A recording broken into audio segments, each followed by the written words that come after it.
Daisy was a high-class lady. Hi guys, welcome to this week's episode of The Enthusiastic Boozer. On our blog this week we've been talking about drinks that I really can't get along with. Like, there's a lot of drinks in there that most of you will agree with. I think the likes of Sambuca and stuff like that just makes you turn your face inside out. But I've also been talking about quite a lot of drinks that people really love and will get quite angry about. Now I want to do one of my favourite things here in booze, and that is slag off vodka.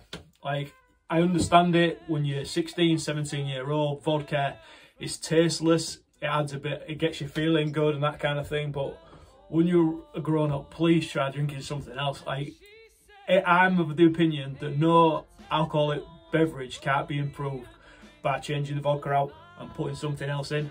So if you got your vodka and coke, just put a bit of rum in there and a touch of lime or something like that. Like, even your White Russians, use a rum or something like that. I can see people shaking their heads at me right now, so I'm going to get on with this week's cocktail. So this week's cocktail I really can't get along with, but people absolutely love it, and I must make hundreds at events all over the place. It's the Pornstar Martini, the most popular drink according to Difford's Guide of the last 5 or 6 years. I've talked a bit about it in the blog, but drinks with sexual innuendo names have always been real popular. This one has got ingredients in that I absolutely love, but for some reason I can't get along with. But I am of the opinion that I make a really good one even so. So this is what we're going to do. We're going to go with 15ml of vanilla syrup, because I don't like using like flavoured vodkas and stuff. Like vanilla syrup, you can make it at home yourself, just with like sugar syrup and vanilla beans or something like that. But if you're going to buy an already bought syrup, I quite like the morning ones. They're not so bad at all. Some of them are really tasty as well. I'm going to use 25ml of pineapple juice. Now these might not be the exact specs if you look online and stuff, but this is, in my opinion, the best version of a not unbelievably great drink. I'm going to use passion fruit puree. I'm going to use Funkin' Pro, which is the puree brand that I use if I'm going to use any of these purees. Sounds really good. 50ml of that. We've got 25ml of passion fruit liqueur, or Passoa, which is asked for in virtually every single recipe that you'll find online for this drink. 25ml of that. And then, I've not actually tried this drink with other spirits, even though I've just said the same thing to you about switching out the spirits. It can maybe work well with like a white rum or something like that. But we're going to use vodka again today, because that's what the classic calls for, and that's what a lot of you might want to drink it with.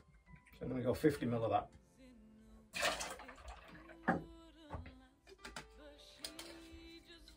Fill your cocktail shake with ice, which I've already done. I'll give it a really, really good hard shake.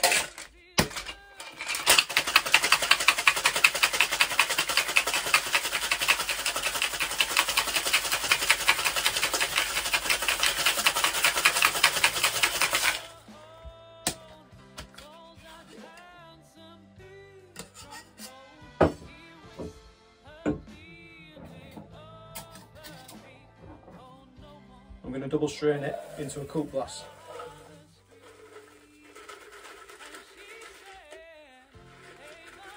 Now this would usually get topped with half a passion fruit and served with a little bit of Prosecco on the side. But Prosecco is not one of them drinks that I'm a fan of either. So to open a full bottle and then share a little shot on the side will be a bit of a wasteful thing to do. So that is your Pornstar Martini. The best version of a drink that I really don't like again. If you've got any drinks that you really don't like but your friends can't seem to work out why or anything like that, please put them in the comments. If you go and look at my blog, there's a few drinks that people will definitely disagree with. This one, I'm prepared to argue it. Like the Mai Tai, which is a really classic tiki drink, I'm probably going to get slated for. But it's all about opinions here. Let us know yours. Thanks a lot guys, and I'll see you next week. Cheers.